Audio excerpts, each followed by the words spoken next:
রনি পা ঘুরিয়ে অগ্রসর হয় ঈশানীর দিকে, কিন্তু পা আর সামনে আগায় না। পেছনে ঘুরে দেখতে পায় আরহান তাকে ধরেছে এক হাতে। রনি পা দুলিয়ে হাসে, যেন খুবই মজার কিছু ঘটেছে। বিড়বিড় করে বলে, শালা ভাঙবে তবুও মচকাবে না, আজ ওকে ভেঙে গুড়িয়ে দেব। আরহান দুর্বল চিত্তে বলে। রনি পা ঝাড়া দিয়ে হাত সরিয়ে নেয়, এগিয়ে যায় ঈশানীর দিকে।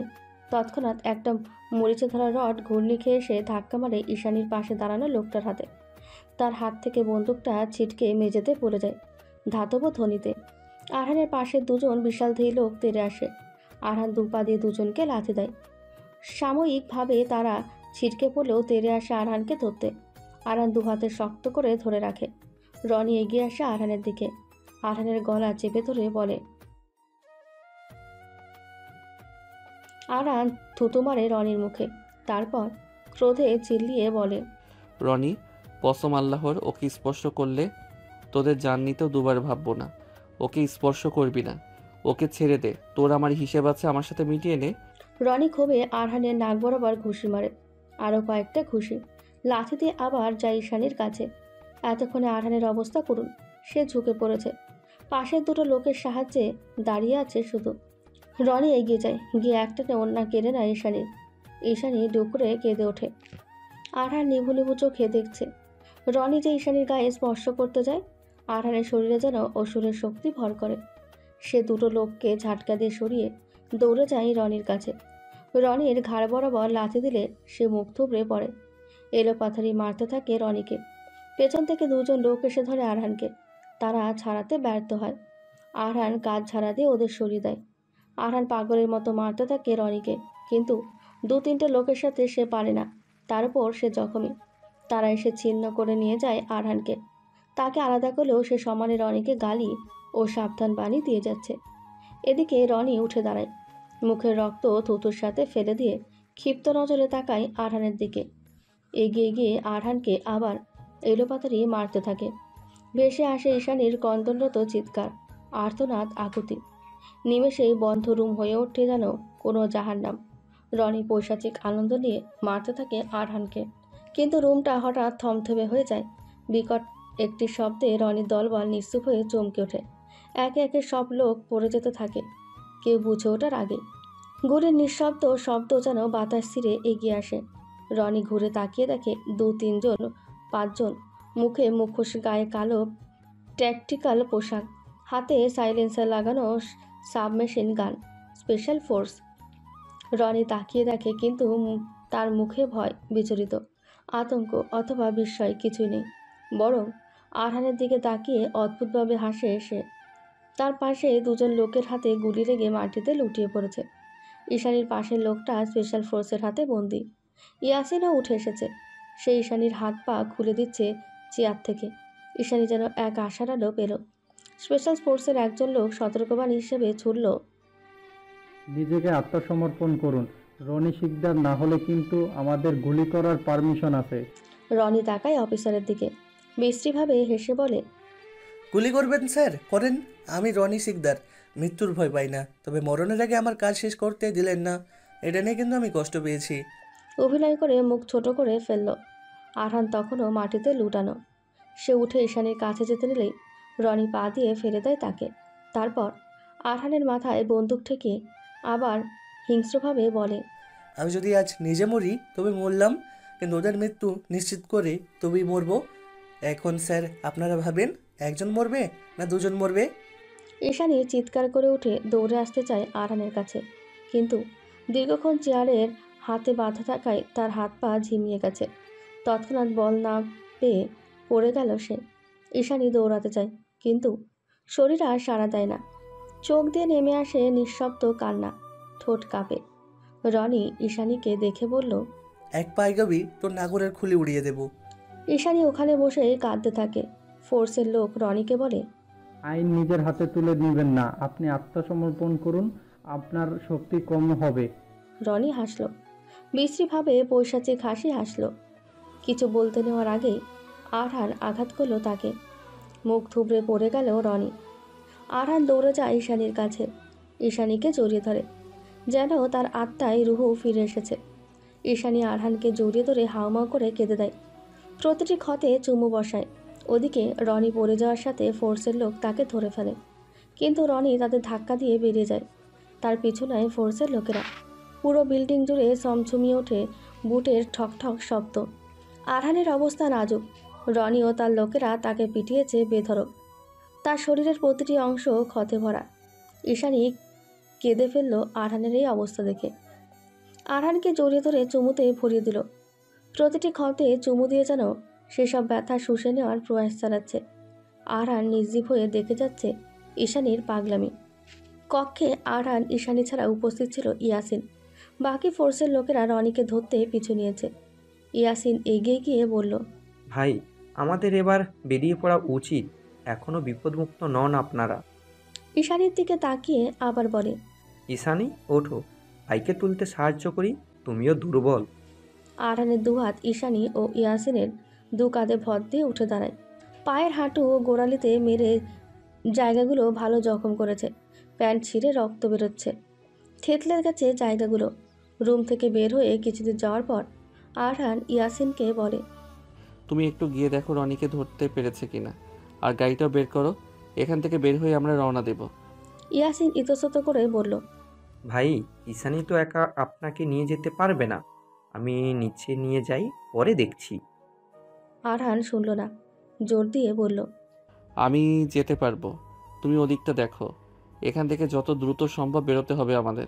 ইয়াসিন আর কিছু বলে না, সিঁড়ি ভেঙেই নিচে নেমে আসে। নিচে যে কয়েকজন ফোর্সকে আত্মরক্ষার জন্য পাহারা দিতে বলা হয়েছিল তারা রয়েছে। ইয়াসিন এগিয়ে গিয়ে প্রশ্ন করল, ক্রিমিনালকে কি ধরা হয়েছে? শাহেদ কোথায়? আসেনি এখনো? ফোর্সের লোকের মধ্যে একজন বলে, তার তো এখনো এদিকে আসেনি, আর ক্রিমিনালদের ও এদিকে দেখা যায়নি। ইয়াসিন কিছুটা চিন্তিত হয়ে তারপর আবার প্রশ্ন করে। পুরো বাড়ি কি ঘেরাও করা হয়েছে? উত্তর পাওয়ার আগেই বুম করে শব্দ হয়। ইয়াসিন সহ বাকি সবাই সামনে তাকিয়ে দেখতে পায় পুরোনো লোহার কারখানাটিতে আগুন জ্বলছে। ইয়াসিন হতবিহ্বল, অবাক ও চমকে তাকিয়ে থাকে। পর মুহূর্তেই চিল্লিয়ে ওঠে। ভাই, ঈশানী? তখনই একদল ফোর্সের লোক বেরিয়ে আসে ভেতর থেকে। তাদের দেখে ইয়াসিন ব্যাকুল হয়ে জিজ্ঞেস করে, আপনারা এসেছেন? ভাই কোথায়? ঈশানী কোথায়? আগুন জ্বলছে কিভাবে? শাহেদ নামের লোকটি যে ইয়াসিনের বন্ধু এবং বর্তমানে টিমটিকে লিড করছে সে জানায়, ওনারা ভেতর থেকে বের হয়নি এখনো। ইয়াসিন পাগলপ্রায় হয়ে শুধায়, না, ওরা এখনো ভেতরে। আগুন লাগলো কিভাবে? ভাই, ঈশানী? বলতে বলতে ভেতরে যেতে নাই ইয়াসিন, আটকে দেয় বাকি লোকজন। দুজন লোক রনিকে নিয়ে আসে, হাতে তার গুলি লেগেছে। তবুও হাসতে হাসতে বলে, বলেছিলাম না, আজ এখানে ওদের মরণ নিশ্চিত। আজ ওদের মরতেই হবে। ইয়াসিন তেড়ে যায়, গিয়ে ঘুষি লাগায় রনির মুখে ও নাকে। বাকিরা তাকে আটকে রাখে। ইয়াসিন চকিত হয়, শাহেদকে গিয়ে বলে, সাহেব, ভাই, ঈশানী ভেতরে, ওদের বাঁচা, কিছু কর। শাহেদ ইয়াসিনকে সামলায়, তার জুনিয়রকে নির্দেশ দেয় ফায়ার ব্রিগেডকে কল দেওয়ার জন্য। ইয়াসিন সোজা হয়ে দাঁড়ায়, শাহেদের উদ্দেশ্যে বলে, তোর ভাবিকে কথা দিয়ে এসেছি ভাই, ও ঈশানীকে নিয়েই ফিরবো। সরি দোস্ত, তোর ফায়ার ব্রিগেডের অপেক্ষা করতে পারবো না। তবে যা করবি তাড়াতাড়ি করিস ভাই। বলে চোখের নিমেষে ইয়াসিন ঝাঁপিয়ে পড়ে জ্বলন্ত কারখানায়। পেছন থেকে শোনা গেল এক ঝাঁক শোরগোল। কিন্তু ইয়াসিন জানে তার আয়রা বিবিকে দেওয়া কথার খেলাপ করলে মেয়েটা কি ভীষণ রেগে যায়। মিলিয়ে গেল সে আগুন ও ধোঁয়ার অন্তরালে। পেছন থেকে শোনা গেল রনির হিংস্র বিকট হাসি, যেন আজ তার সর্বোচ্চ খুশির দিন। সেই হাসি যেন মৃত্যুর আগে পাওয়া শেষ উল্লাস। চারপাশে আগুনের ফুলকি ছড়িয়ে ছিটিয়ে আছে। ঈশানী আরহানকে নিয়ে যখন দোতলার সিঁড়ি পেরিয়ে নিচতলার সিঁড়ি ধরল, তখনই চারপাশে তাদের আগুন ঘিরে ধরল। ঈশানী চমকে উঠল, ভয় পেল। আরহান নিজেও কয়েক মুহূর্ত মূর্তি হয়েছিল, কিন্তু পরক্ষণে ঈশানীকে ধাক্কা দিল, তাড়া দিয়ে বলল, আমাদের তাড়াতাড়ি বেরোতে হবে ঈশানী, দ্রুত চলো।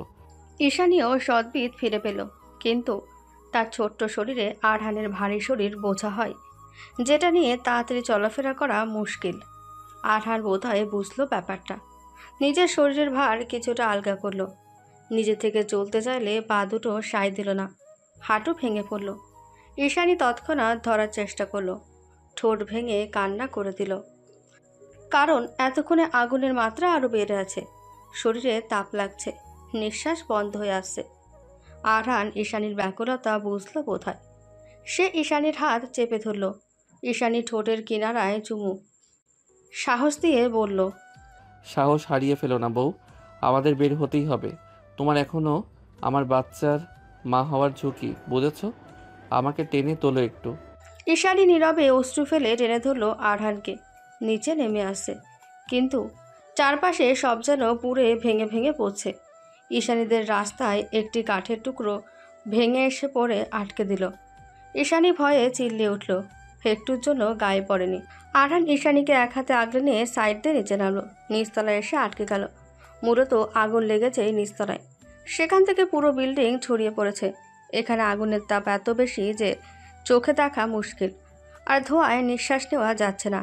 ঈশানী কেসে যাচ্ছে, আরহান কেসে যাচ্ছে। ঈশানী নিজের ওড়নার একাংশ আরহানের মুখে চেপে ধরল, আর একাংশ নিজের মুখে। তবুও লাভ হলো না। চারিদিকে শুধু ধুধু করছে। মনে হচ্ছে তাদের অঙ্গ ঝলসে যাচ্ছে। তারা আশেপাশে বেরিয়ে যাওয়ার মতো কোনো দরজা খুঁজে পাচ্ছে না। ধোঁয়ার আড়ালে সব ঢাকা পড়া। যেদিকে যাচ্ছে সেদিকেই পুড়ে পুড়ে কিছু পড়ছে তাদের সামনে। ঈশানী ভয়ে আতঙ্কে আল্লাহকে ডাকতে শুরু করে। আরহানের হাত শক্ত করে খামচে ধরে। কথা বলার মতো অবস্থায় নেই তারা। আরহানও এক হাতে আঁকড়ে ধরে প্রিয়তমাকে। তারা ধোয়ার মধ্যে প্রাণপণ চেষ্টা চালাচ্ছে বেরোনোর। যেখানে কিছু দেখতে পাওয়াই মুশকিল, সেখানে বেরোনোর রাস্তাটা যেন দুর্নিবার। ঈশানী তবু এদিক ওদিক ছুটল, কিছু একটা খুঁজছে, কোনো একটা আশার আলোর জন্য। আরহানের শরীর আরও খারাপ হয়েছে, দুর্বল হয়ে মেঝেতে পড়ে গিয়েছে। দাঁড়ানোর শক্তি নেই। পূর্বের ক্ষত আবার নতুন করে পাওয়া তাপের প্রভাবে তার বিশাল দেহ ঝিমিয়ে গেছে। ঈশানী শব্দ করে কেঁদে সাহায্য চাইছে, কিন্তু কোথাও নেই। ঈশানী আবার দৌড়ে আসে আরহানের কাছে। আরহানকে ধরে বলে, আপনি চোখ বন্ধ করবেন না, আমরা এক্ষুনি বের হব, উঠুন উঠুন না। ঝরঝর করে কেঁদে ফেলে ঈশানী।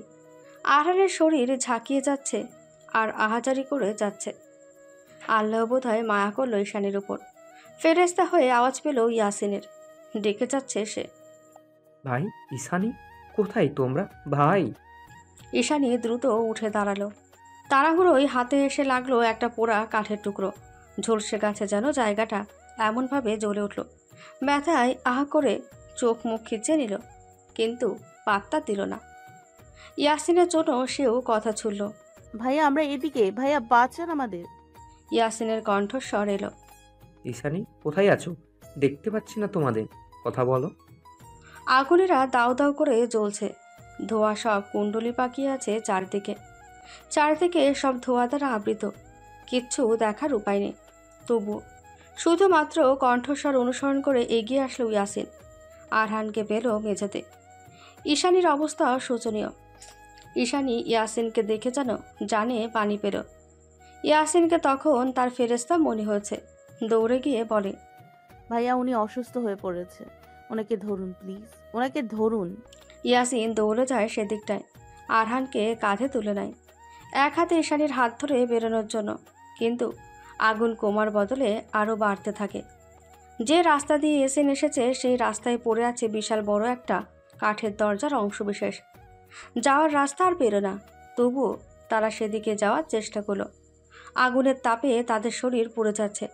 কয়েক জায়গায় আগুনের ছ্যাঁকাও খেয়েছে। সেদিকে কারোর লক্ষ্য নেই। প্রাণ নিয়ে বের হয়ে যাওয়াই মূল লক্ষ্য। ইয়াসিন একা থাকলে লাফ দিয়ে যেতে পারত। কাঁধের উপর একজন বলবান পুরুষ ও পাশে একজন মেয়ে নিয়ে ঘাবড়ে গেল সে নিজেও। ইয়াসিন কি করবে বুঝতে পারল না। আরহানের চেতনা যতদূর ছিল, সে ইয়াসিনকে পিঠে মৃদু থাপ্পড় দিয়ে শ্বাস আটকে আটকে বলে, আমাকে নামিয়ে নাও ইয়াসিন, ঈশানীকে নিয়ে বেরিয়ে যাও, তিনজন বের হওয়া মুশকিল হবে। ঈশানী কেঁদে ফেলল। আরহানের বাহু শক্ত করে জড়িয়ে বলে, একদম না, আপনাকে ছাড়া আমি যাব না, মোটেও না। আরহান দুর্বল কণ্ঠে বলে, পাগলামি করো না ঈশানী, একজনের জন্য তিনজন মরবো। তোমরা আগে বের হও, পরে আমাকে বের করো। ঈশানী কান্না করে কিছু বলার আগেই ইয়াসিন বলে উঠল, আপনাদের মেলোড্রামা থামান। এটা কোনো সিরিয়াল না যে আত্মদান করতে হবে। তিনজনই বের হতে পারবো। আগুনের তাপ কমছে, হয়তো ফায়ার সার্ভিসে লোক এসেছে। ইয়াসিন বারবার চেষ্টা করেও বের হতে পারছিল না। দাও দাও করে আগুন চারদিকে ছড়িয়ে ছিটিয়ে থাকা পোড়া কাঠের টুকরো ও নিঃশ্বাস বন্ধ করা ধোঁয়ার তাপের ভেতর দিয়ে দুজনকে নিয়ে বের হওয়া ছিল অসম্ভব। কিন্তু সেই ধোঁয়ায় আড়াল ভেদ করে এলো কিছু মানুষের কণ্ঠস্বর। হাঁক পেরে যাচ্ছে তারা। ফায়ার সার্ভিসের লোক, ভেতরে কেউ আছেন? ঈশানী ইয়াসিন চৌকিত তাকালো। ঈশানী কাপা গলায় বলে উঠল, এদিকে প্লিজ, আমরা এখানে, একজন ভীষণ অসুস্থ, তাড়াতাড়ি আসুন। কেঁদে ফেলল ঈশানী আবার। তার ভয় ও বিচলিত এখনও কমেনি। একটা মুহূর্ত পর দুজন ফায়ার সার্ভিস কর্মী আগুন প্রতিরোধক পোশাক পরে এবং অক্সিজেন মাস্ক মুখে দিয়ে ভেতরে ঢুকে পড়ল। এক হাতে থার্মাল ইমেজার, অন্য হাতে পানি ছেটানো হোস পাইপ। তারা দ্রুত ঈশানী ও আরহানের অবস্থার চিহ্নিত করল। একজন আরহানকে পরীক্ষা করে বলল, আরেকজন দ্রুত নিজের অতিরিক্ত অক্সিজেন মাস্ক খুলে ঈশানীর মুখে ধরল। গভীর শ্বাস নিন, ভয় পাবেন না। তারা দ্রুত পুড়ে যাওয়া কাঠ সরিয়ে পথ তৈরি করলো। আরেকজন সামনে থেকে পানি ছিটিয়ে আগুন ঠেলে পথ বানাতে থাকলো। কেউ একজন ইয়াসিনের দিকেও একটা অক্সিজেন মাস্ক বাড়িয়ে দিল। তিনজনের হাত ধরে একজনকে কাঁধে তুলে তারা ধোঁয়া আর তাপ ঠেলে নিরাপদ রাস্তায় বের করে আনলো। হসপিটালের ফিনাইলের বিদ্যুটে কোনোদিন এতটা অসহ্য লাগেনি ঈশানীর, আর যতটা লাগছে। দেয়াল ঘেঁষে বসে আছে স্তব্ধ হয়ে। পাশে চেয়ারে বসে মিনারা বেগম গুনগুনিয়ে কেঁদে যাচ্ছেন। মাঝে মাঝে দোয়া দুরুদ পড়ে যাচ্ছেন। শক্তপোক্ত জাহিদ চৌধুরীও ইতিমধ্যে ভেঙে পড়েছেন। তার বুকে ব্যথাটাও বুঝি বাড়ল। আয়রার পেটটা খানিক উঁচু হয়েছে। সেও অস্থির হয়ে বসে অশ্রু বিসর্জন দিচ্ছে। কারো একমাত্র ভাই, কারো একমাত্র ছেলে ও কারো শেষ সম্বল স্বামীর চিন্তায় জরাজীর্ণ ভঙ্গুর। কিছুটা দূরে দাঁড়িয়ে আছে অলিভিয়া। তার ভেতরেও যে ঝড় বয়ে যাচ্ছে। এই মানুষটা যে তার ভীষণ কাছের, আদরের, ভালোবাসার, যে ভালোবাসা কোনোদিন পূর্ণতা পাবে না, জেনেও সে দূরে আসতে ব্যর্থ। ইয়াসিন আয়রার পাশে বসে একটা বোতল এগিয়ে দিয়ে বলে, এ নাও, শরীর খারাপ করবে তোমার। ইয়াসিনের শরীরের কিছু অংশ পুড়ে গেছে। বড় কোনো ক্ষতি না হলেও কিছু জায়গা ভালো রকম পুড়ে জখম হয়েছে, যেটা তারা তখন উপলব্ধি করতে না পারলেও পরে পেরেছে। একইভাবে ঈশানী ও আরহানেরও কিছু জায়গা পুড়ে গেছে। আরহানের এক পায়ের ওপর একটা পোড়া কাঠ পড়েছিল, ফলে জায়গাটা কিছু ঝলসে গেছে। আয়রা ইয়াসিনের বুকে মাথা দিয়ে হু হু করে কেঁদে দেয়। তার একমাত্র ভাই ভেতরে অপারেশন থিয়েটারে। আগুনে পোড়া কারখানা থেকে তাদের রক্ষা করে বাইরে নিয়ে আসার পর যখন ইয়াসিন তাদের গাড়ি অবধি নিয়ে যায়, তখনই আরহান শরীর ছেড়ে দেয়। বাড়িতে না নিয়ে সোজা হাসপাতালে নিয়ে আসা হয় তাকে। সেখানে ডাক্তার এমআরআই করে জানায় লুম্বার স্পিন ইনজুর হয়েছে। দ্রুত অপারেশন না করলে আরহান স্থায়ীভাবে পক্ষাঘাতগ্রস্ত হয়ে যেতে পারে। তখন থেকে চৌধুরী বাড়ির প্রতিটি সদস্য নির্জীব জড়বস্তুর ন্যায় পড়ে আছে হাসপাতালের করিডোরে। মিনারা বেগম ছেলে ছেলে করে একবার জ্ঞান হারিয়েছে। এখনও তার কান্নার দমক কমেনি। জাহিদ চৌধুরী বুকে হাত দিয়ে বসে পড়েছে আবার। ইয়াসিন শ্বশুরের এই অবস্থা দেখে একটি কেবিনে শিফট করায় তাকে। এসব কিছুর মধ্যে ঈশানীর প্রতিক্রিয়া একদম নীরব। সে এক মনে চেয়ে আছে সামনের লাল লাইটের দিকে, যেন সেটাই তার জীবনের আলো। তার মনে কি চলছে বলা মুশকিল। চোখ মুখ কেমন নির্জীব, শরীর যেন ছেড়ে দিয়েছে তা। হঠাৎ করে ঈশানী মুখ চেপে দাঁড়িয়ে যায়। কোথায় ওয়াশরুমে সেটা না জানায় জানালার কাছে গিয়ে বমি করে দেয় হরহর করে। আয়রা অলিভিয়া এগিয়ে আসে, কিন্তু কেউ ধরার আগেই মাথা ঘুরে পড়ে যায় ঈশানী। মিনারা বেগম এবার চিল দিয়ে কেঁদে ওঠে, দৌড়ে আসে ঈশানীকে ধরতে। অলিভিয়া চলে গেছে ডাক্তারকে ডাকতে। আয়রা ঈশানী চোখে মুখে পানি ছিটাচ্ছে। মিনারা বেগম ঈশানীর শরীর ঝাঁকিয়ে ডেকে যাচ্ছে। দুজন ওয়ার্ড বয় এসে ঈশানীকে তুলে ওয়ার্ডে শিফট করে। ডাক্তার তার চিকিৎসা করতে থাকে। মিনারা বেগম ও আয়রা একে অপরকে জড়িয়ে ধরে কেঁদে যাচ্ছে। একে একে সবাই অসুস্থ হয়ে পড়ছে, যেন কোনো শকুনের নজর পড়েছে তাদের পরিবারে। অলিভিয়া এগিয়ে আসে, কান্নারত অবস্থা তাদের শান্ত করার চেষ্টা করে। কি করুণ লাগছিল তাদের কান্নার সুর ও আহাজারি। ডাক্তার প্রথমে ভেবেছিল সারাদিনের ভয়াবহতা, উদ্বিগ্নতা ও চিন্তায় হয়তো অসুস্থ হয়ে পড়ে, কিন্তু পরে ঈশানীর শরীরের পরিবর্তন দেখে তিনি টেস্ট করে। বাইরে বসে আছে ইয়াসিন, আয়রা ও মিনারা বেগম। নার্স এসে ঈশানীর স্বামীর খোঁজ করলে আয়রা জানায় অসুস্থ। তখন সে আয়রাকে ভেতরে ডেকে পাঠায়। কিছুক্ষণ পর আয়রা আসে, চোখে পানি নিয়ে মায়ের পাশে বসে, মাকে জড়িয়ে ধরে। মিনারা বেগমের মারতি অন্তর ভয়ে কেঁপে ওঠে। তখনই আয়রা জানায়, মা, তুমি দাদু হবে, ঈশানী মা হতে চলেছে, ভাইয়া বাবা হবে, একটা পুচকে হবে। মিনারা বেগমও কেঁদে ফেলেন। কাঁদছে সে, তবুও তার মধ্যে একটা আলো ফুটে উঠেছে। একদিকে ছেলেটার এই অবস্থা, এর মধ্যে এমন একটা সংবাদ। মিনারা বেগম চোখের পানি মুছে প্রশ্ন করে, ডাক্তার ডাকলো কেন তোকে? কি বলেছে? ইস্যুর বয়স কম, প্রেগন্যান্সিতে ঝুঁকি আছে, তার উপর মেয়েটার শরীরে পুষ্টির অভাব, বাচ্চাটা রাখবে কিনা সেটা। মিনারা বেগম কেঁপে উঠলেন। আয়রাও বলতে পারলেন না, সেও দ্বিধায় আছে। একদিকে ঈশানীর শরীর, অন্যদিকে তার ভাইয়ের রক্ত।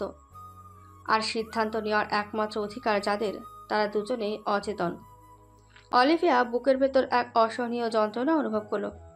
বেশিক্ষণ দাঁড়িয়ে থাকতে পারল না। খোলা আকাশের নিচে যাওয়া দরকার তার। ঈশানী কেবিনে শুয়ে আছে, তার দৃষ্টি শূন্যে, এক হাত পেটের ওপর, চোখ মুখে ক্লান্তির ছাপ, চিন্তা, অনিশ্চয়তা। মিনারা বেগম ও আয়রা এগিয়ে আসে, ঈশানীর পাশের চেয়ারে বসে। মিনারা বেগম ঈশানীর মাথায় হাত বুলিয়ে দিয়ে বলে, এখন কেমন লাগছে রে? ঈশানী তাকালো ছোট মার দিকে, তারপর ধীর নির্জীব কণ্ঠে প্রশ্ন করে। ছোট মা, তোমার ছেলে? আর বলতে পারল না, কেঁদে ফেলল। আয়রা এগিয়ে এসে চোখের পানি মুছিয়ে দিয়ে বলে, কাঁদিস না, ভাইয়ের কিচ্ছু হবে না, দেখিস, তুই ভরসা রাখ। ঈশানী হাসে, তারপর আয়রার হাত ধরে বলে, তোমার ভাইকে ঠিক হতেই হবে আপু। এই বাচ্চার ভার আমি একা নিতে পারবো না। আমাদের জন্য হলেও তোমার ভাইকে ঠিক হতেই হবে, একদম আগের মতো আপু। ডুকরে কেঁদে ওঠে ঈশানী, কেঁদে দেয় আয়রাও। মিনারা বেগম মুখে আঁচল চেপে কেঁদে ওঠে। প্রাণপণে দোয়া করে যাচ্ছে ছেলের জীবনের। রবের কাছে ভিক্ষা চাচ্ছে তার একমাত্র নারী ছেঁড়া ধনকে। রাতের শেষ ভাগ, চারপাশে নিস্তব্ধতা, সবাই ঘুমিয়ে, কিন্তু ঘুম নেই চৌধুরী বাড়ির কারো চোখে। জাহিদ চৌধুরী পায়চারি করছেন অনবরত। মিনারা বেগম গুনগুনিয়ে কেঁদে যাচ্ছে। ঈশানী উঁচু পেটটা নিয়ে বসে আছে, শরীরে তার আমূল পরিবর্তন এসেছে। ইয়াসিন ওটি রুমের পাশে বিমূঢ় হয়ে দাঁড়িয়ে আছে। ইয়াসিনের বাবা মাও অস্থির চিত্তে বসে আছে। ভেতরে আয়রার ডেলিভারি হচ্ছে। স্বাভাবিক প্রসব নয়, সিজারিয়ান অপারেশন। ডাক্তার আগেই বলে রেখেছিল ব্লাড জোগাড় করে রাখতে। সিজারে অনেক রক্তক্ষরণ হওয়ার সম্ভাবনা থাকে, কিন্তু ডেলিভারির সময় ছিল আরও 2 দিন পরে। আজ মধ্যরাতে হুট করে প্রসব বেদনায় ছটফট করে ওঠে। সঙ্গে সঙ্গে হাসপাতালে নিয়ে আসা হয় তাকে। কেবিনে নিয়ে যাওয়ার আগে ইয়াসিনের হাত ধরে অনেক কেঁদেছে, বাচ্চামো করে বলেছে, এই শোনো, আমি যদি মরে যাই তবুও বিয়ে করবে না কিন্তু তুমি, আমাদের বাবু নিয়ে কাটিয়ে দেবে, কথা দাও। ইয়াসিনের রাগ হয়েছিল প্রচুর। এরকম মুহূর্তে কেউ এসব কথা বলে, কিন্তু মেয়েটাকে যে সে বকতে পারে না, উল্টো কেঁদে ফেলল শক্তপোক্ত মানবটি। আয়রা বুকে জড়িয়ে হাউমাউ করে উঠল। ডাক্তার বেশি সময় দেয়নি, নিয়ে গেছে দ্রুত ভেতরে। তখন থেকে সেখানেই বসে আছে ইয়াসিন। ছেলেকে সান্ত্বনা দিতে এগিয়ে এলেন মা। এসে তিনি নিজেই কেঁদে দিলেন। ঈশানীর গর্ভাবস্থায় 5 মাস পেরিয়ে 6 মাসে পড়েছে। পেটটা স্পষ্টভাবে উঁচু হয়েছে। বসে থাকতে তার যথেষ্ট অসুবিধা হচ্ছে, তার উপর গলাটাও শুকিয়ে গেছে। কিন্তু আপাতত আপুর চিন্তায় এসব কিছু উপলব্ধি করতে পারছে না, স্থির হয়ে বসে আছে। পাশে কারো উপস্থিতি টের পেয়ে ধীরে ফিরে তাকায় ঈশানী। পানির বোতল এগিয়ে দেয়। নিজের ওড়নার আঁচল দিয়ে মুখমণ্ডল মুছে দিয়ে জিজ্ঞেস করে, রক্তের ব্যবস্থা হয়েছে? আরহান এক ঢোকে সম্পূর্ণ পানি শেষ করে। তারপর ঈশানীর মাথায় ঘোমটা টেনে কোমল কণ্ঠে বলে, হ্যাঁ, ডোনার চলে এসেছে, ফর্মালিটিস পূরণ করছে। আমার না ভীষণ ভয় হচ্ছে, চিন্তাও হচ্ছে আপু, বাবু দুজনকে নিয়ে। আরহান এক হাতে আগলে নেয় ঈশানীকে, তারপর বলে, চিন্তা করো না, আমার আয়রা ও বাবু দুজনেই সুস্থ থাকবে ইনশাল্লাহ। তুমি নিজের শরীর খারাপ করো না। এভাবে কেটে গেল বেশ কিছু সময়। এক সময় নিভে গেল ওটি রুমের লাল আলোটি। সকলে ছুটে গেল সেদিকে, শুধু ইয়াসিন যায়নি। সাহস হয়নি যেন তার। বাচ্চা কান্নার শব্দ তার কানে আসছে, মনটা অস্থির হয়ে আছে। ডাক্তারকে সবাই ঘিরে ধরেছে। সবাইকে থামিয়ে ডাক্তার প্রশ্ন করে, বাচ্চার বাবা কে? ইয়াসিনের মা তাকে ডেকে ওঠে। ইয়াসিন মৃদু পায়ে এগিয়ে আসে।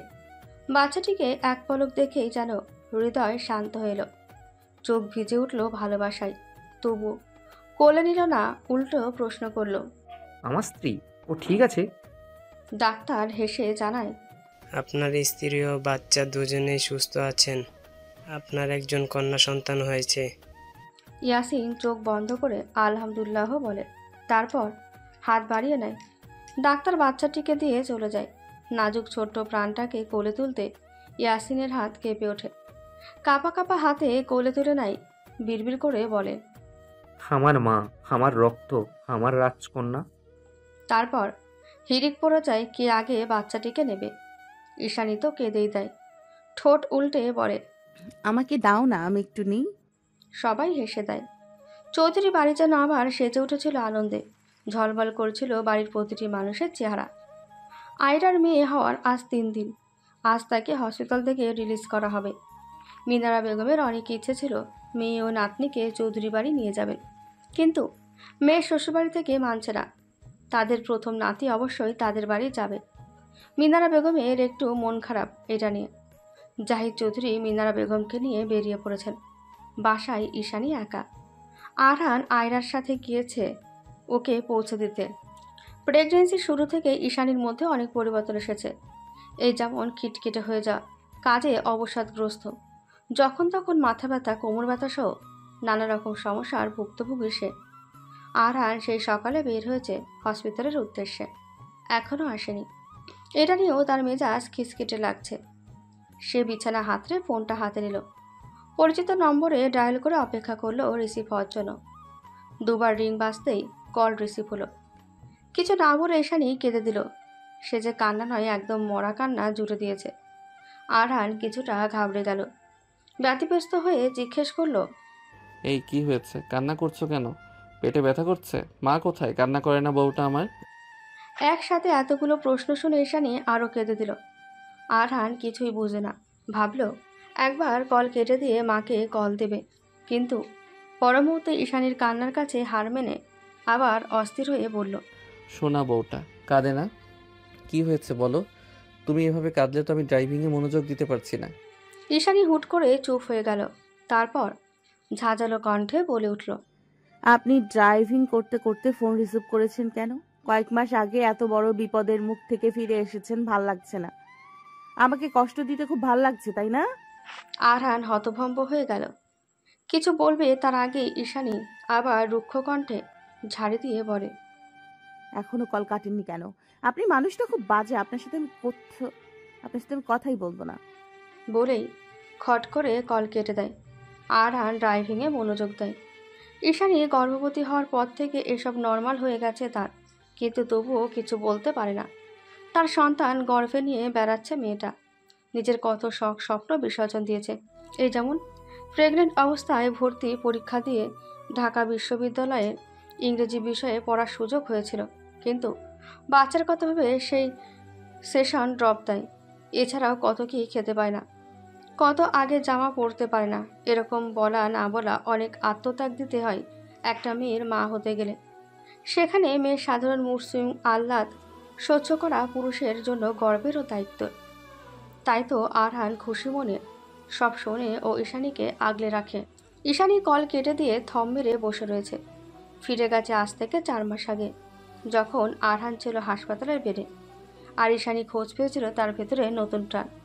অপারেশন শেষে ডাক্তার বলে দিয়েছিল, 72 ঘন্টার মধ্যে যদি রোগী পা নড়াচড়া অথবা পায়ে কোনো অনুভূতি অনুভব না করে, তাহলে সারা জীবনের জন্য পঙ্গু হওয়ার সম্ভাবনা রয়েছে।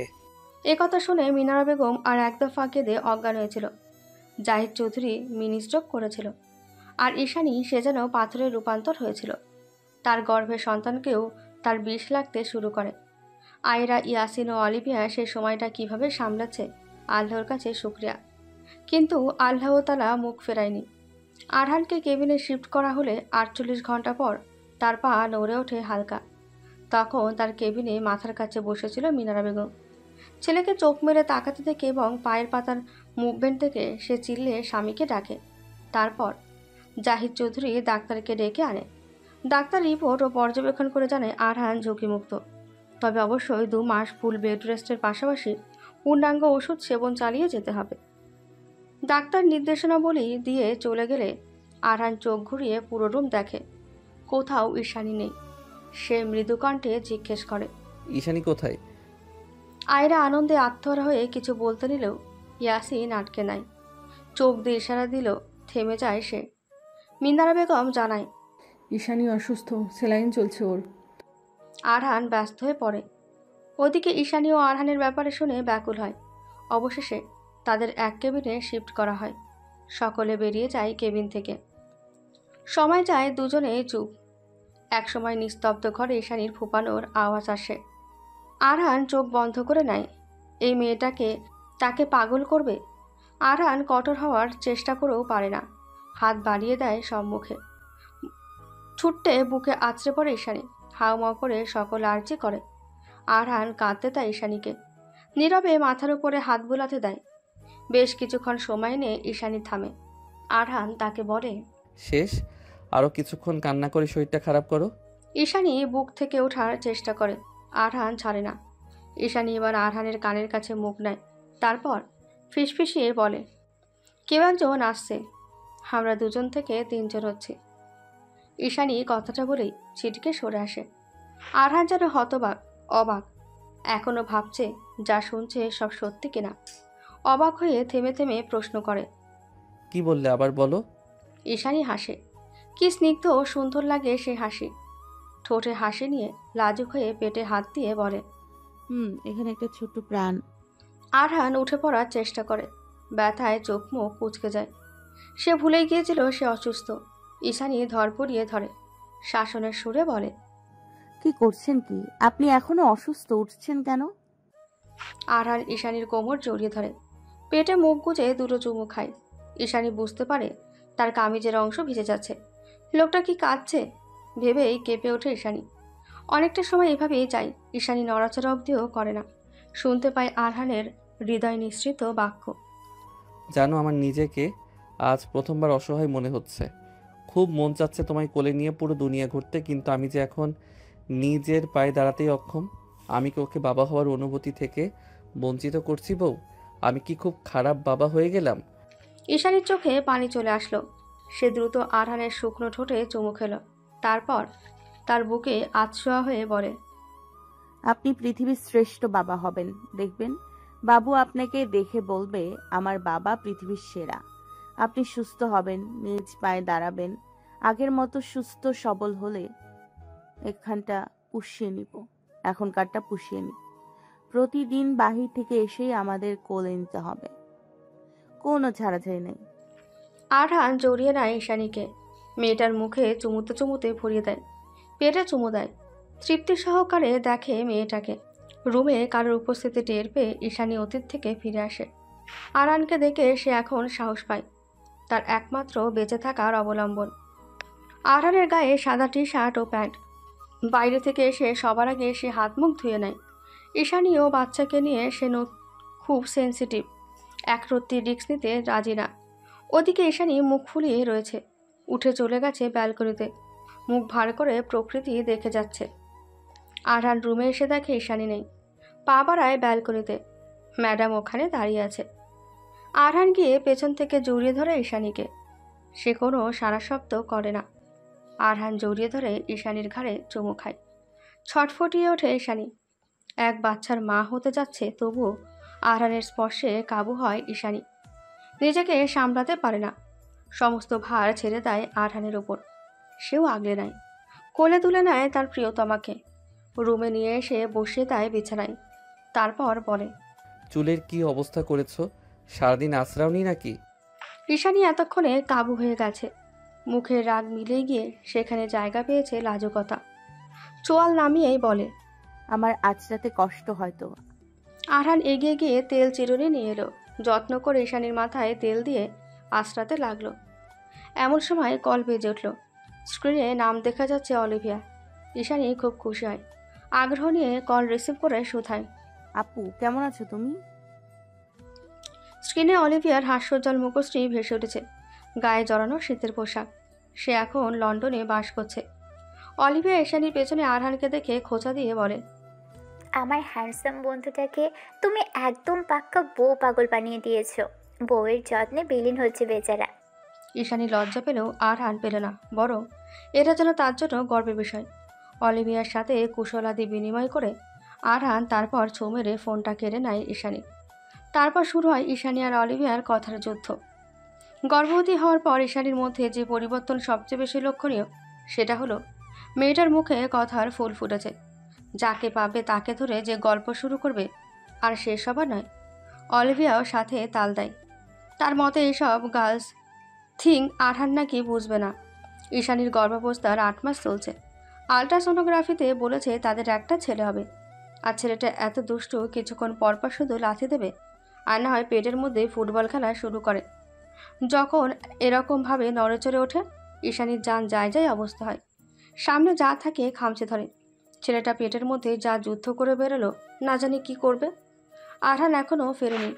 ঈশানী ছোট মার ঘর থেকে মাত্রই নিজের ঘরে এলো। ফোনটা বেজে উঠল। স্ক্রিনে দেখা যাচ্ছে মিথিলার নাম। ঈশানী হাস্যজ্জ্বল হয়ে রিসিভ করে বলে। ওপাশ থেকে মিথিলার মুখ ছামটা যেন ফোনে অনুভব করল ঈশানী। তারপর মিথিলা বলে, জোচ্চোর মহিলা, তুই বিয়ে করেছিস, আমাকে বলেছিস? তোর বর নিতে গেল আর তুই ধেই ধেই করে চলে এসেছিস। মাঝখান থেকে আমার দাওয়াতটা মিস করলাম। মিথিলা বোধহয় এবার দমল। টুপ করে চলে গেল কল্পনায়। যখন বাবা বিয়ের জন্য জোর করছিল, এক প্রকার ঘরে আটকে রেখে বিয়ে দেবে এমন অবস্থা। মিথিলা কোনো উপায় না পেয়ে ঘরে কেঁদে কেঁদে নিজের অশ্রু বিসর্জন দিচ্ছিল। তখনই নিচ থেকে আওয়াজ আসে চিল্লাচিল্লির। মিথিলা ভালোভাবে খেয়াল করলে বুঝতে পারে কণ্ঠটা তার ভীষণ পরিচিত, তার একমাত্র ভালোবাসার মানুষের। মিথিলা দৌড়ে চলে যায় নিচে। দেখতে পায় অভ্র চিল্লিয়ে যাচ্ছে। দুজন সিকিউরিটি তাকে আটকানোর যথাসাধ্য চেষ্টা করে যাচ্ছে। মিথিলা সামনে এগোতে গিয়ে আর আগায় না। তার বাবাকে দেখে ভদ্রলোক সোফায় পা তুলে বসে দেখছে অভ্রকে। তারপর এক পলক মিথিলাকে দেখে শান্ত কণ্ঠে বলে, ওকে চলে যেতে বলো। মিথিলা কিছু বলার আগেই অভ্র বলে ওঠে, মিথু তুমি কি যাবে আমার সাথে? মিথিলার বাবা বলে, যদি যাও এখনই যেতে পারো, তবে মনে রেখো আমি তোমায় ত্যায্য করব। আর যদি না যাও তবে চুপচাপ আমার পছন্দের ছেলেকে বিয়ে করবে। মিথিলা অবাক নয়নে তাকায় বাবার দিকে। মিথিলার মা কান্না করে স্বামীকে থমকাচ্ছেন, কিন্তু ভদ্রলোকের কঠোরতার সামনে টিকতে পারলেন না। মিথিলা সংশয়ে দাঁড়িয়ে রইল কিছুক্ষণ। একদিকে তার বাবা, পরিবার, অন্যদিকে ভালোবাসার মানুষ। কিন্তু সেদিন পরিবার হারানোর কথা একবার মাথায় আসলেও নিজের ভালোবাসাকে হারানোর ভয় একবারও মাথায় আসেনি। এক কাপড়ে বেরিয়ে যায় অফরের সাথে। পেছনে ফেলে যায় মায়ের চিৎকার, হাহাকার, ছোট্ট ভাইয়ের কান্না আর নীরব বাবাকে। পরে অবশ্য ভদ্রলোক হার্ট অ্যাটাক করেছেন, কিন্তু তবুও মিথিলার মুখ দেখেননি। এরই মধ্যে মিথিলার বিয়ে হয়ে যায়। এখন সে দিব্যির সংসার করে যাচ্ছে। বোকাশোকা সহজ সরল তার প্রেমিক পুরুষের যে এই মুহূর্তে তার স্বামী। ইন্টার্নি করছে সে। কয়েক মাসের মধ্যে সে হয়ে যাবে পূর্ণাঙ্গ ডাক্তার। আশ্চর্যের বিষয়, অভ্রের পরিবার তাকে খুব সহজেই মেনে নিয়েছে। বাবা মা ও বোনকে নিয়ে অভ্রের পরিবার সেখানে মিথিলা যেন আর একটা মেয়ে হয়ে উঠেছে। মধ্যবিত্ত পরিবারের ভালোবাসা, আনন্দ, দুঃখ, কষ্ট, সুখ ভাগ করে নেওয়ার প্রবণতা সবকিছুতে জড়িয়ে গেছে ধনী পরিবারের মেয়েটা। ঈশানীর ডাকে কল্পনা জগৎ থেকে ফিরে আসে মিথিলা। ঠোঁটে তার প্রাপ্তির হাসি। সে বলে, সোনা, তুমি নিজেও লুকিয়ে বিয়ে করেছো, ভুলে গেছো? ঈশানী নিজে বা থতমত খেল। তারপর দুই বান্ধবী মেতে উঠল নানান কথায়। যেখানে আগে ঠাঁই পেত কলেজ বন্ধু এসব, সেখানে এখন ঠাঁই পেয়েছে সংসারের বিভিন্ন গল্প। রাত কয়টা বাজবে? 3টে অথবা 3:30। হঠাৎ ঈশানী আরহানের বাহু চেপে ধরে মৃদু চিৎকার করে ওঠে। আরহান ঘুম থেকে ভয় পেয়ে লাফ দিয়ে উঠে ঈশানীকে ধরে জিজ্ঞেস করে, বউ, এই বউ, কি হয়েছে? পেইন উঠেছে? ঈশানী কাঁদো কাঁদো মুখ করে ঠোঁট উল্টে বলে, ও কি ঘুমায় না? এত রাতে কে জেগে থাকে? আবার ফুটবলও খেলছে। আরহান হেসে ফেলল। ঈশানী মুখ ফুলিয়ে রইল। আরহান ধীরে ধীরে ঈশানীর পেটে মুখ আনলো, কামিজ সরিয়ে একটা ভেজা চুমু খেলো। তারপর ফিসফিসিয়ে বলে, আমার চ্যাম্প, মাকে এত জ্বালানো যাবে না সোনা, মা কষ্ট পাচ্ছে। তুমি তাড়াতাড়ি চলে এসো, তারপর দুজন মিলে মাকে জ্বালাবো, ঠিক আছে? এটা তোমার আমার সিক্রেট, মাকে বলা যাবে না, তাই এখন ভদ্র হয়ে থাকো আর তাড়াতাড়ি বাবার কাছে চলে আসো। আবার চুমু খেলো। স্পষ্ট বুঝতে পারলো বাচ্চাটা আবার নড়ে উঠেছে। ঈশানী থাবলা দিয়ে আরহানের চুল টেনে ধরে। আরহান হেসে বলে, দেখেছো, আমার ছেলে আমার কথা শুনেছে, আর জ্বালাবে না। আসো ঘুমাও, আমি মাথায় হাত বুলিয়ে দিচ্ছি। ঈশানী শুয়ে পড়ে স্বামীর বাহু বন্ধনে। এখানে তার স্বর্গীয় সুখ। একদিন হঠাৎ করে না চাইতে জড়িয়ে পড়েছিল এই সম্পর্কে, কিন্তু সেই সম্পর্ক তার বেঁচে থাকার অবলম্বন। এই মানুষটা শুধু তার প্রেম, তার ভালোবাসা। ঈশানী চুমু খায় আরহানের বুকে। সময়টা বর্ষাকাল। সকাল থেকে মুষলধারে বৃষ্টি পড়ছে। ডাক্তারের দেওয়া তারিখ অনুসারে 2-3 দিনের মধ্যে ঈশানীর প্রসব ব্যথা উঠবে। আরহান সকালে উঠে তৈরি হচ্ছে হসপিটালে যাওয়ার জন্য। ঈশানী ঘুম থেকে উঠে তাকিয়ে আছে। তার খুব বলতে ইচ্ছে করছে যে হাজ না গেলে হয় না, কিন্তু বলছে না। মানুষটা এমনিতে দিনের অর্ধেক সময় তার পেছনে ব্যয় করে, আর বাড়তি কষ্ট দিতে চায় না। আরহান রেডি হয়ে ঈশানীকে চুমু দিয়ে বেরিয়ে যায়। বেশ কিছুক্ষণ শুয়ে থেকে ঈশানী ওয়াশরুমে যায়। সে দেখতে পায় তার পানি ভাঙছে। ভয় পেয়ে যায় সে, ঘাবড়ে গিয়ে পড়ে যায় সে ওয়াশরুমে। কান্না করে দেয় ব্যথায়। হঠাৎ করে যেন ব্যথাটা মাথা চাড়া দিয়ে উঠেছে। কাউকে যে ডাকবে সেও পায়নি, ফোনটাও ঘরে। উঠে যাওয়ার মতো শক্তি পাচ্ছে না। সে কেঁদে যাচ্ছে অবিরাম, চিৎকার করছে। আওয়াজ হয়তো বাইরে যাচ্ছে না, না হলে কেউ কেন আসবে না। এদিকে ব্যথায় তার শরীর টান টান করছে। এমন সময় ময়নার আওয়াজ পাওয়া গেল। ঈশানী চিল্লিয়ে উঠে বলল, ময়না আপু, আমি ওয়াশরুমে, আমাকে বের করো, প্রচন্ড ব্যথা করছে। ময়না দরজা টেনে তাকে ঈশানী মেঝেতে পড়ে আছে। এক চিৎকার দিয়ে উঠে সে, ও খালাম না, ও খালু, জলদি আহেন, আপামনি পইরা গেছে। দৌড়ে আসে মিনারা বেগম ও জাহিদ চৌধুরী। ঈশানীকে তুলে বিছানায় শোয়ায়। জাহিদ চৌধুরী ফোন লাগায় আরহানকে। সে বেশি দূর যায়নি, অর্ধেক পথ গিয়েছিল সবাই। ঈশানীর খবর শুনে ব্যস্ত হয়ে ফিরে আসে। এদিকে ঈশানী ব্যথা পুরো বাড়ি মাথায় নিয়েছে। তার চিৎকারে মিনারা বেগমও কান্না করে দিয়েছে, বারবার সান্ত্বনা দিচ্ছে। আর একটু সহ্য কর মা, এক্ষুনি আরহান আসলো। ঈশানীর কানে কিচ্ছু যাচ্ছে না, কেঁদে যাচ্ছে, চিৎকার করে যাচ্ছে। আরহান হন্তদন্ত হয়ে ঢোকে রুমে। ঈশানীকে পাজা কোলে করে নিয়ে যায় গাড়িতে। বাইরে বৃষ্টির প্রভাব কমেনি, তার মধ্যে ঈশানীকে নিয়ে বেরিয়ে যায় চৌধুরী বাড়ির সকলে, বাদ যায়নি ময়নাও। ঈশানীকে ভেতরে নিয়ে যাওয়া হয়েছে। বাইরে উৎকণ্ঠায় দাঁড়িয়ে সবাই। 6 মাসের বাবু কোলে নিয়ে আয়রাও এসেছে। সবার চোখে এক গভীর চিন্তার ছায়া। যে মানুষটা কখনো আবেগে ভাসেনি, আজ সে দাঁড়িয়ে আছে ব্যাকুল চিত্তে, চোখ দুটো যেন নির্বাক, মুখ শূন্য। হঠাৎ করে বেরিয়ে এলো এক নার্স, হাতে তার ফুটফুটে এক নবজাতক, মুখে থেমে থেমে কান্নার কণ্ঠস্বর। নার্সটি প্রশ্ন করল, বাচ্চার বাবাকে? আরহান ধীর পায়ে এগিয়ে এসে কাপা হাতে তুলে নিল শিশুটিকে। বুকে জড়িয়ে বিড়বিড় করে বলে, আমার আব্বা, আমার সন্তান। তার চোখ জলে ভরে ওঠে। গভীর মমতায় দেখছে সেই দুধে ফেনা মুখ। এরপর প্রশ্ন করে ডাক্তারকে, আমার স্ত্রী, সে কেমন আছে? ডাক্তার একটুখানি হাসি এসে বললেন, she is out of danger. আরহানের মুখে এক টুকরো স্বস্তির আলো। চারপাশে হইচই পড়ে যায় শিশুটিকে ঘিরে। সবাই তাকে আদরে ঘিরে ধরে। এত মানুষ দেখে শিশুটি থেমে যায় কান্না। তার গোল গোল চোখে যেন বিস্ময়ের আলো। সে চুপটি করে তাকিয়ে থাকে জন্মের পর প্রথম দেখা এই পৃথিবীর দিকে। ঈশানী সকাল থেকে রান্নাঘরে ব্যস্ত। হরেক রকম পদ রাঁধছে সে। মিষ্টি, বিরিয়ানি, কাবাব, পায়েস। হাতে যেন খুন্তির সাথে তাল মিলিয়ে নাচছে। ঘামের চিকচিকে বিন্দু কপাল বেয়ে পড়াচ্ছে। এমন সময় হঠাৎ টের পায় কেউ তার ওড়না টেনে ধরেছে। চুলার আঁচ কমিয়ে কপালের ঘাম মুছে পেছনে তাকিয়ে দেখে ইরা গাল ফুলিয়ে দাঁড়িয়ে। ঈশানী হাঁটু গেড়ে বসে ইরাকে করে তুলে জিজ্ঞেস করে, কি হয়েছে মামুনি? ইরা নাক সিটকে বলে, ইথা আমার সাথে খেলছে না মামনি। ঈশানী মেয়ের গালে দুটো চুমু দেয়। তার ছোট্ট হাত ধরে বাইরে এসে দেখে ড্রয়িং রুমে আয়রা বসে আছে। ঈশানীকে দেখেই হেসে বলে, তারপর ইরাকে আদরে ডেকে বলে, ইরা তুমি এসো আমার কাছে, ইথার পরে তোমার সাথে খেলবে। কিন্তু ইরা মুখ ফুলিয়ে আবার মায়ের কাছে গিয়ে লেপ্টে থাকে। ঈশানী আয়রার কথা না শুনে ছুটে যায় ইথারের খোঁজে। নিজেদের রুমে গিয়ে দেখে পুরো ঘর এলোমেলো। ড্রেসিং টেবিল পাউডার, তেল আর লোশন দিয়ে গোসল করানো হচ্ছে। ইথার ছোট্ট 2 হাত ব্যস্ত নিজের মতো করে সাজাতে। ঈশানী তেড়ে যায় আর ইথার মাকে দেখে ভয় পেয়ে এক দৌড়ে পালায়। পেছনে ধাওয়া করে ঈশানী। এমন সময় সামনেই আরহানকে দেখে ইথার সোজা হয়ে তার বাবার কোলে লাফ দেয়। ঈশানী দাঁড়িয়ে থেকে হাঁপাতে হাঁপাতে। আরহান ছেলেকে কোলে নিয়ে আদরে চুমু দেয়। তারপর পকেট থেকে 2টো চকলেট বের করে হাতে ধরিয়ে বলে, ইরার সাথে ভাগ করে খেতে হবে কিন্তু। চকলেট হাতে পেয়ে ছেলেটা আবার ছুটে যায় খুশিতে। আর ঈশানী রাগে ফুঁসছে। এই, আপনাদের আদরের ছেলেটা বাদর হয়ে গেছে, দেখেছেন ঘরের অবস্থা, আবার ইরাকেও কাঁদিয়েছে। এই ছেলের একদিন তো আমার একদিন। এই বলে নিচে যেতে নিলেই আরহান তাকে থামিয়ে দেয়। একদমে কোলে তুলে রুমে নিয়ে যায়। ঈশানী কোলে দাপাচ্ছে।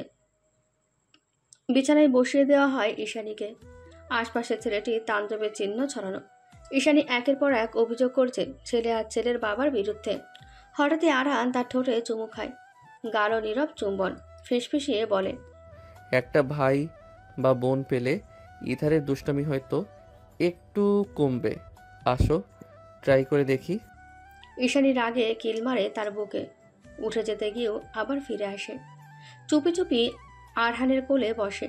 গলা জড়িয়ে বলে, নিঃস্ব ছিলাম আমি, নিঃস্ব ছিলাম আমি। আপনার ভালোবাসায় আমি পূর্ণ হয়েছি। স্বামী, সন্তান, শ্বশুর, শাশুড়ি, ননদ সব মিলিয়ে আমার নারীত্ব আজ পরিপূর্ণ। আপনার ভালোবাসা আমার জীবনের আশীর্বাদ, আমার পূর্ণতা। আরহান তার নাকে নাক ঘষে। চোখে চোখ রেখে মাদক কণ্ঠে বলে, আমার জীবনের প্রেম তুমি, ভালোবাসা তুমি, তোমাকে ঘিরে আমার সবটা। ভালোবাসি আমার বউটা। দুজন নরনারী সিক্ত হয় ভালোবাসায়।